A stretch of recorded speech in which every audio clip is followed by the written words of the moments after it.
नमस्कार दोस्तों, मैं हूं महेश एस के डायमंड बुटीक से। और आज मैं आपसे बात कर रहा हूं शानदार दिखने वाले इस डिजाइनर गाउन की।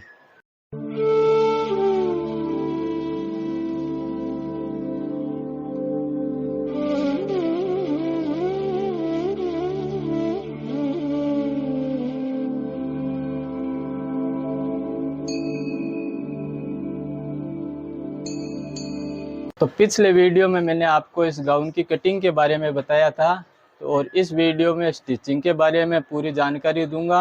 और जो आप थंबनेल में ये यूनिक फ्लावर देख रहे हैं, उसके स्टिचिंग के बारे में भी बिल्कुल बारीकी से मैं आपको बताऊंगा। तो आप वीडियो को बिल्कुल भी स्किप मत करना।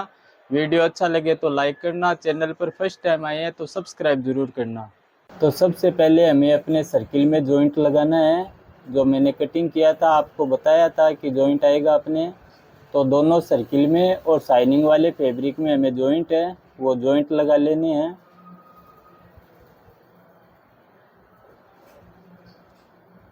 सिंगल स्टिच करने के बाद हम चाहे तो इस पे फिनिशिंग के लिए ऊपर की एक स्टिच भी कर सकते हैं। और फिर इन दोनों सर्किल्स को हमें वेस्ट की तरफ से जॉइंट करना है। तो अपने जो सिंगल अम्ब्रेला है वो डबल अम्ब्रेला हो जाएगा।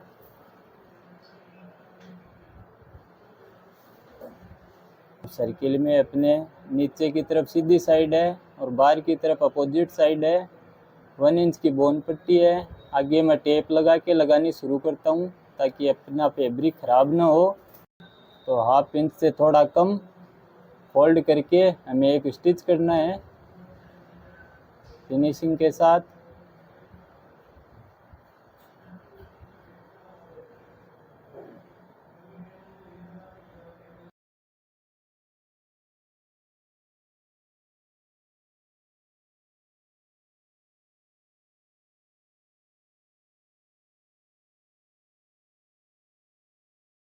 फिर इसको हमें डबल फोल्ड कर देना है। तो हमारा सर्किल तैयारी हो जाएगा।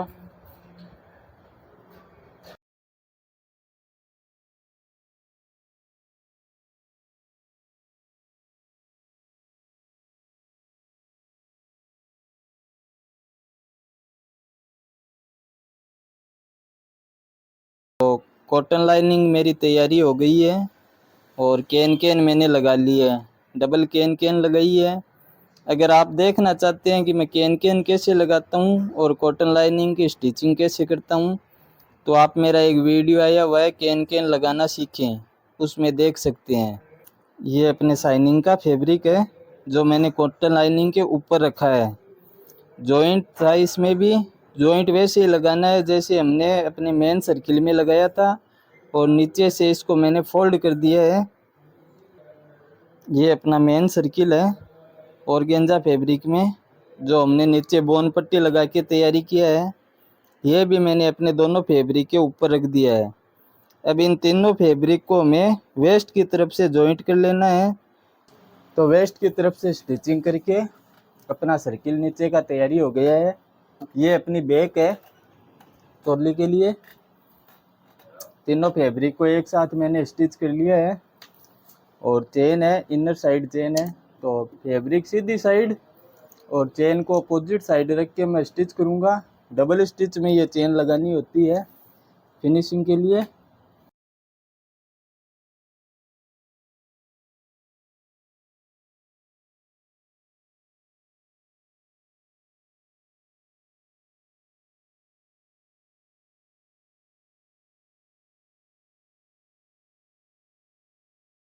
फिनिशिंग के साथ अपनी चेन लग गई है। इसी तरह हमें दूसरी तरफ भी अपने चेन को लगा लेना है। बैक अपने तैयारी हो गई है। ये फ्रंट है। तो फ्रंट को हमें साइड पोर्शन के साथ अटैच करना है।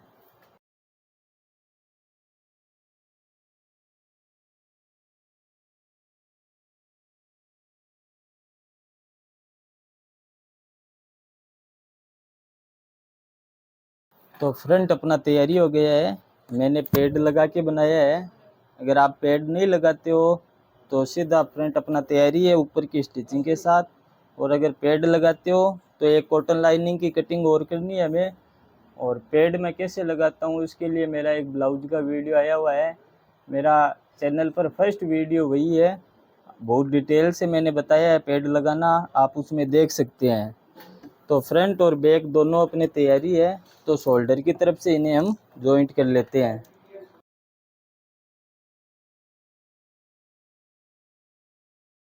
तो चोली अपने फ्रंट और बैक जॉइंट होके तैयारी हो गई है। ये अपनी स्लीव्स है, तो स्लीव्स को नीचे से और साइड से मैंने स्टिच कर लिया है, और ऊपर की तरफ से मैं आपको चेक करके बताता हूँ। 3 इंच मैंने स्टिच कर लिया है, साथ में 1.5 इंच अपने मार्जिन है, और आगे 1.5 इंच एक्स्ट्रा मैंने दोनों तरफ से स्लीव्स को स्टिच कर लिया है। बाकी का जो हिस्सा है ऊपर की तरफ से हमारा ओपन है। तो ये स्लीव्स हम तैयारी करते हैं, तो सेंटर बनाया हुआ है, तो सेंटर से मैच करते हुए हमें ऊपर की तरफ सलवटें डालनी है। मैंने मार्जिन कम रखा था, इसलिए मैं 4-5 सलवटें डालूंगा। अगर आप ज़्यादा मार्जिन रखते हो तो ज़्यादा डालनी है। मैंने कटिंग के वक्त आपको बताया था कि 11 इंच मार्जिन कर रहा हूँ मैं, 15 इंच तक किया जा सकता है। तो इस तरह से सारा मार्जिन अपना सेट करने के बाद हमें सलवटें डालनी है।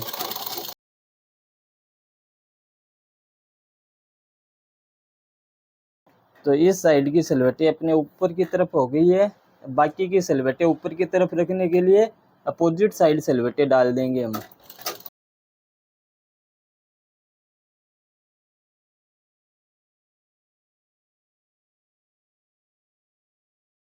तो इस तरह से सलवटें डल के अपना स्लीव्स तैयारी हो गई है, जो बनी हुई बहुत ही सुंदर लगेगी पहनी हुई। तो वेस्टर्न स्लीव्स के बारे में मेरा वीडियो पहले भी आया हुआ है, आज फिर मैं बता रहा हूँ आपको।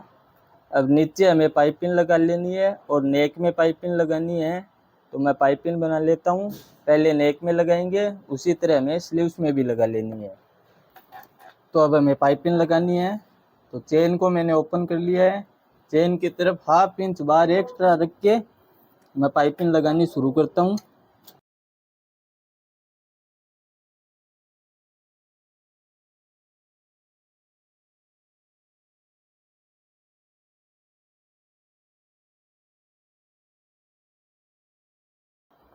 तो सिंगल स्टिच में अपने पाइपिंग लग गई है। अब जो एक्स्ट्रा फैब्रिक हमने बाहर की तरफ रखा था उसको अंदर फोल्ड करके, और एक्स्ट्रा फैब्रिक को भी अंदर फोल्ड करके हमें एक स्टिच कर लेनी है। तो एक्स्ट्रा फैब्रिक को फोल्ड करके मैंने स्टिच कर लिया है और एक्स्ट्रा मार्जिन को कट कर दिया है। अब ऊपर फिनिशिंग के लिए हमें एक स्टिच कर लेनी है 0.25 इंच की दूरी पे, और इसी तरह हमें स्लीव्स पे भी पाइपिंग लगा लेनी है और अपने स्लीव्स को लगा लेना है।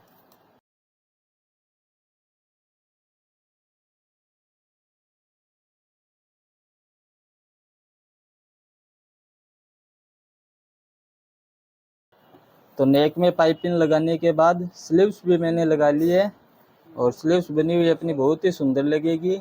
अब हमें राइट साइड से अपनी चोली को पैक कर लेना है स्टिच करके।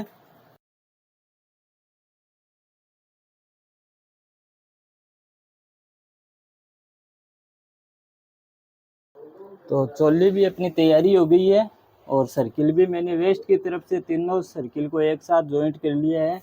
तो अब हमें चेक करके अपनी चोली को वेस्ट की तरफ से जॉइंट कर देना है सर्किल के साथ।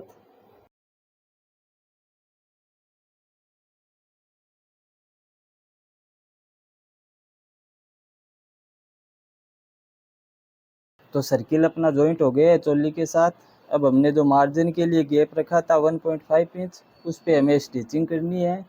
तो स्लीव्स का राउंड चेक कर लेना है हमें 11, तो 5.5 पे मैंने मार्क कर दिया है, और मैं स्टिच करता हूँ।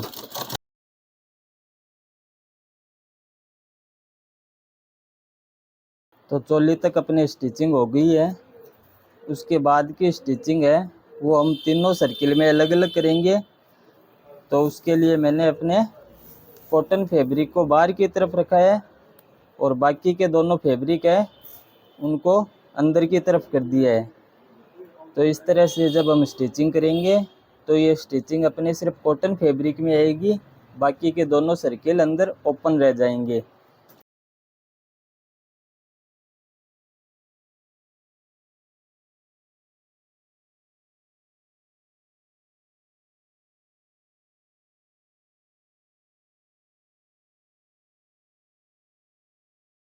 तो कॉटन फैब्रिक में अपने स्टिचिंग हो गई है, उसको मैंने बिल्कुल अलग कर दिया है।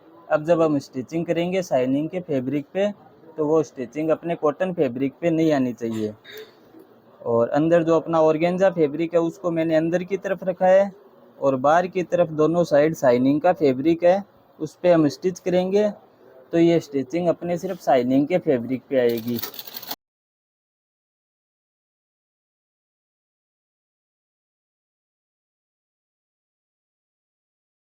तो शाइनिंग के फैब्रिक पे अपने स्टिच हो गई है।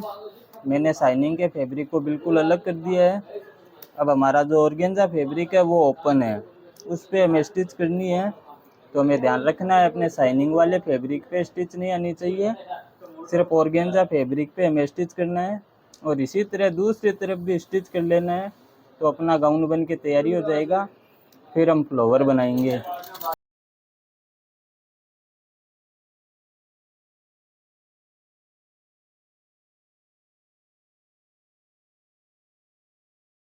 तो अब हमें फ्लावर बनाने हैं ऊपर लगाने के लिए।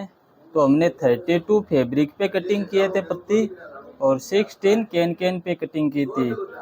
तो हमें स्टिच करना है, तो दो फैब्रिक को हमें बिल्कुल बराबर रखना है और उसके ऊपर कैन को रख के हमें स्टिच स्टार्ट करनी है।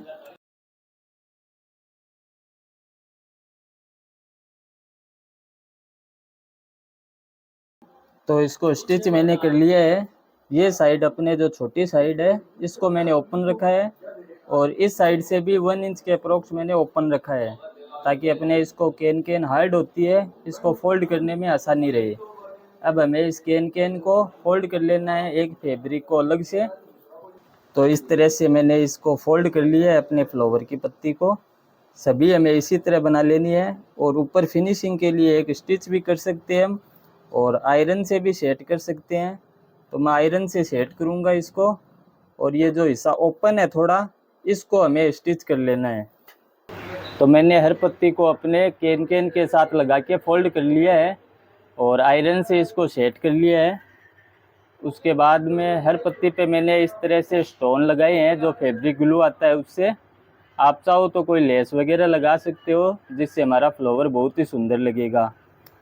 उसके बाद हमें अपने फ्लावर को इस तरह से स्टिच कर लेना है मशीन से या हाथ से और लगा देना है बिल्कुल बराबर, जिस तरह से सुंदर लगे। फॉर्म में भी बहुत सुंदर लग रहा है, 8 में और सुंदर लगेगा।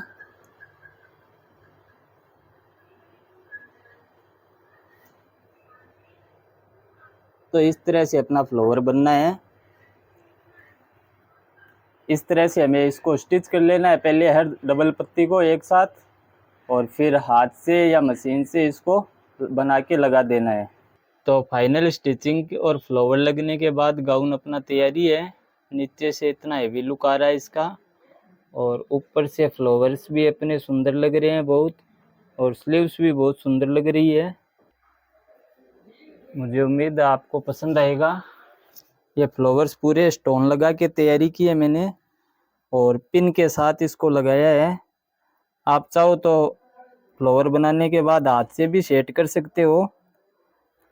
इस तरह से मैंने सेट किया है और कैन लगाने की वजह से ये सारे टाइट रहते हैं। इसको आप कहीं भी चेंज भी कर सकते हो और हाथ से पक्का करना चाहो तो पक्का भी कर सकते हो। इस तरह से लगाया है मैंने। तो ये अपने जहाँ सेट करेंगे वही सेट रह जाएगा। कैन होने की वजह से ये हार्ड है, फिर भी अगर आप चाहो तो लगाने के बाद एक पत्ती या दो पत्ती को निडल की सहायता से सेट भी कर सकते हो। इसी तरह ये लगा हुआ है, बहुत ही खूबसूरत लगेगा। मुझे उम्मीद है आपको ये वीडियो अच्छा लगा होगा। अगर आपको ये वीडियो अच्छा लगा है तो आप लाइक करें, शेयर करें और सब्सक्राइब ज़रूर करें। साथ ही कमेंट बॉक्स में मुझे बताएं ताकि मैं आगे अच्छे से अच्छे वीडियो बनाता रहूं। धन्यवाद।